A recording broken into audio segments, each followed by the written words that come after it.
Talk a little bit about self-determination theory, and that's something that we've drawn quite heavily from in terms of informing our magic principles. So when we talk about self-determination theory, we're talking about the broad theory of motivation. We know that we all do things for different reasons and different motivations behind the things that we do. So the best forms of motivation is when we do an activity for intrinsic reasons, or those good forms of motivation. Sort of on the opposite end of the spectrum is doing things for extrinsic reasons. So for the gaining of an external prize or reward at the end of the task. So if we think about that in a physical activity context, doing something for an extrinsic reasons would be only participating in physical activity or the thriving program because mum or dad said that I get to play the iPad afterwards, or mum or dad says I get a chocolate after I do this particular activity. And what we want to try to be encouraging is children to do things for intrinsic reasons or good forms of motivation. And that's things like doing the activity because they inherently enjoy it, or because they see the value in it, or they want to get better at a particular task, so that they put in the effort and they're involved in that activity so that they can improve in whatever it is that they want to improve in. We know that if we encourage these good forms of motivation, we have this type of motivation in terms of physical activity, it leads to improved psychological well-being, in terms of it improves greater persistence when we face challenges in terms of our physical activity, but also leads to greater levels of personal growth as well. So within self-determination theory, there are 3 universal needs that everybody must have satisfied in order to tap into those really good forms of motivation. And they're 3 needs that no matter your age, gender, race, background, experience in terms of physical activity or anything else, we need to satisfy those 3 needs. The first being autonomy. So that's the idea that we have a need for a sense of control and a sense of autonomy in terms of the environment. So we want to feel like we have a choice, and also that we can take responsibility for those choices in whatever the interaction is. So in a physical activity context, it might be a simple choice of we want to pick the ball that we play with when we do our throwing and catching task. Or it's I want to set up how far the goals start apart if we're doing a kicking task. In terms of relatedness, which is one of the second need, that talks about our need to be connected to others and also interact with others and feel like we're cared about. So we want to have affiliation, social support, be emotionally connected to others, and that can come in different forms. So it might be connected in terms of you as a family, it might be that your child needs to feel connected to their peers.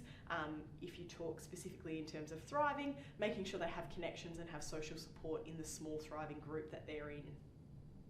And then the final need is this idea of competence. So making sure that we have that need of mastery and understanding the environment that's around us, so that we feel that we're able to understand what we need to do for the movement, but that we feel competent and confident in our ability to execute that movement, and we have some form of mastery around that.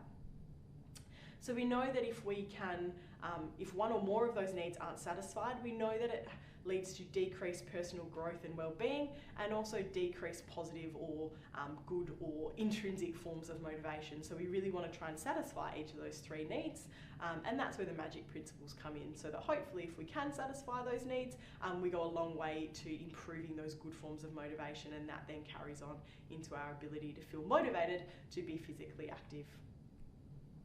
So we're going to go on and talk a little bit about confidence now, and how confidence and motivation sort of interact. You remember from earlier in the video, I talked about how one of the prominent things that came out of our first study is that kids that have poor movement skills or that have poor physical activity levels don't feel confident in their abilities, and that then leads on to their choices of whether they choose to be physically active or choose to be more sedentary.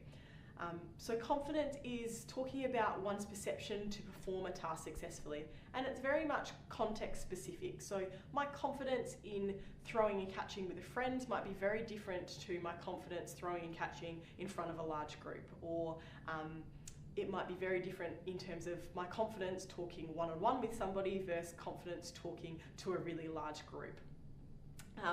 It's a judgment of our personal capabilities, and it's a really strong predictor of our behaviour. it is very different from self-esteem or self-concept. So we're very much talking about context specific, so to do with a particular task. And in our sense, we're talking sort of related to physical activity tasks. When we talk about how does confidence and motivation interact, well, we know that if we have greater confidence, we're going to have greater effort and persistence in terms of our physical activity levels, and also in terms of our engagement in physical activity. We know that if we have higher confidence, we're going to set higher goals, we're probably less afraid to fail, and we're going to see greater persistence and interaction in terms of finding new strategies if we don't succeed the first time. And that's what we really want to tap into. We want to try and improve their confidence so that they're more able to go out and be physically active, but also so that they persist if they come up against any difficulties. And we know that if we don't have high confidence, we have that lower forms of confidence, then we know that we're either more likely to avoid the task altogether, or we're more likely to give up more easily when problems arise. So if I was very, very confident in my abilities to do chin-ups, then I'll be more likely to do them. As it is, I'm not very confident, so I'm probably going to either steer clear altogether or just give up after I've done a couple and go, I can't do that activity. So we really want to encourage kids to feel confident so that we can have a positive impact on their motivation. So I'm going to introduce you now to the magic principles, now that you have a little bit of theory behind you in terms of where our principles have come from and what theories we've drawn from, but also why it's important and how it links to physical activity. So this is magic, and it's, I guess, drawing on a few things that you might have already heard of. So in terms of motivation, we're talking about, we want to try and focus on activities that they enjoy, because we know that if kids enjoy it and they're doing it for those more intrinsic or those good forms of motivation, then it's more likely to have better outcomes long term. When we talk about the A, that stands for autonomy, and you'll remember I spoke about it just earlier in the video. That's around giving children choices and also providing reasons. If maybe we change a particular task, or if they pick a choice, you want to explain how that choice and the implications of that choice. And so a very simple example might be if they pick a really small ball to throw and catch, and perhaps they don't have the best competence, or they're not very good at throwing and catching. You might say that, well, you've picked a small ball, that might be a little bit more difficult for us to catch. Simple reasoning behind some of the choices they make can improve their sense of autonomy. When we talk about grit, we're talking about embracing challenges and growing from their mistakes. And that's talking about building up their resilience to maybe when things don't go their own way. So making sure that even if they don't succeed at a task the first time, that they're more willing to go back and try again, or find a new strategy, or think about what happened and how they might change the activity to make it more successful the next time. When we talk about I, that stands for interconnected, and that's the idea, tapping into that need from self-determination theory, you remember, to be connected to family, friends, peers. We want them to feel a sense of relatedness to others, because we know that that goes a long way in terms of improving their intrinsic motivation, or their motivation in general. And then for C, that stands for confidence, and that's the idea of providing a supportive and positive environment. We've talked at length about how confidence and motivation and how they influence each other, and we know that from the first study, confidence was one of the things that children really struggle with, or had lower confidence in terms of their typically developing peers. So if you can tap into building some of that confidence, then it goes a really long way to improving their motivation overall. But if we can tap into their motivation, their autonomy, their grit, making sure they feel interconnected to others, and also in terms of building their confidence, we know that it's going to go a really long way to improving their motivation and confidence to be physically active long term. So what we're going to do now, you're just going to take a little bit of time. It's a great place to end the video for today.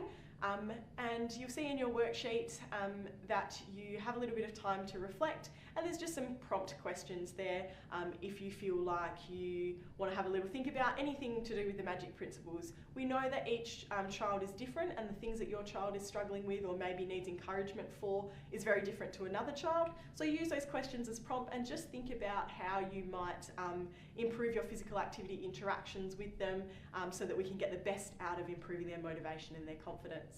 Thank you for watching, and you can look at the next video below.